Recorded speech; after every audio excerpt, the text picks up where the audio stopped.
effect until 10 p.m. this evening. What flooding caused by excessive rainfall is expected? Where? Hocking and southern Fairfield counties in Ohio when? Until 10 p.m. Thursday. Been waiting long for this. Impacts: flooding of rivers, creeks, streams, and other low-lying and flood-prone locations is imminent or occurring. Additional details at 3:59 p.m.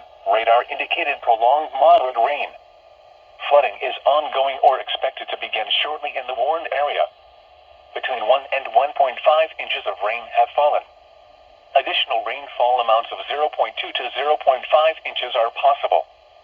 Some locations that may experience flooding include Lancaster, Logan, Nelsonville, Bremen, Murray City, Sugar Grove, Enterprise, Rockbridge, Gibbsville, Islesboro, Union Furnace, South Bloomingville, Haydenville, and Clearport.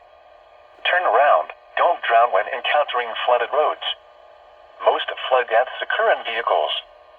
To report flooding, go to our website at weather.gov/ILN and submit your report via social media when you can do so safely.